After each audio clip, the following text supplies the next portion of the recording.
ஜிஹெச்ல வந்து ட்ரீட்மெண்ட்ல இருக்கான். நான் என்ன கேட்குறேன், நீங்க எஃப்ஐஆர் போட்டிருக்கீங்க. எஃப்ஐஆர் போட்டா, காட்டுக்குள்ள யாரும் தொந்தரவு இல்லாத பகுதியில தண்ணி அடிக்கிறான் அப்படின்னு நீங்க போட்டிருக்க வேண்டியதானே. நீங்க ஏன் நடு ரோடுன்னு எழுதுறீங்க? அப்ப நாளைக்கு ஒரு பிரச்சனை வந்தா, அமைதியா உட்காந்து ஒரு வாரமா குடிச்சுக்கிறோம். உங்க அதிகாரி கேட்குறாங்க, "ஏப்பா அவன் காட்டுக்குள்ள தொந்தரவு இல்லாம தண்ணி அடிச்சிட்டு இருக்கான். அவன போய் எதுக்கு நீங்க புடிக்கிறீங்க?" அப்படின்னு கேட்பாங்கல்ல. அதுக்கு பயந்து தானே நடு ரோட்ல உட்காந்து தண்ணி அடிச்ச மாரி உங்க எஃப்ஐஆர்ல எழுதியிருக்கீங்களே. இது எந்த வகையில நியாயம்? அதுபோக வந்து அவன் அத அடிச்சான், இத உடைச்சான்னு எழுதியிருக்கீங்களே. அதெல்லாம் நடந்ததா?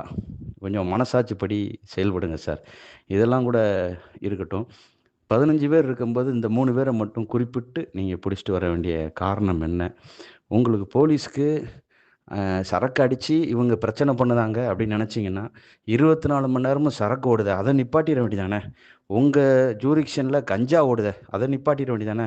அத விட்டுட்டு எவனோ ஒருத்தன் உடம்பு குலுக்கி ஒரு கொத்தனாரு, ஒரு ஏலப்பால, எவனோ மன வலிக்காக போய் குடிச்சிட்டு இருக்கவன், அதுவும் ஊருக்கு ஒதுக்குப்புறமா குடிச்சவன தேடி போய் பிடிக்க வேண்டிய அவசியம் என்ன? இதெல்லாம் போலீஸ்க்கு வேலையா?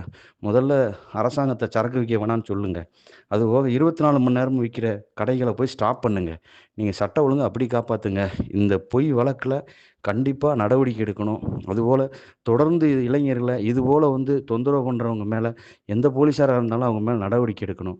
அதிகாரிகள் ஏன் வேடிக்கை பார்த்துட்டு இருக்காங்கன்னு தெரியல. எத்தன நாளைக்கு வந்து அவன் மேல வழக்கு இருக்கு, அவன் பழைய குற்றவாளின்னு சொல்லி பொய் சொல்லி தப்பிக்க பார்ப்பீங்க. முதல்ல அத நிறுத்துங்க. நீங்க போட்ட வழக்கே நியாயமில்லாத வழக்கு.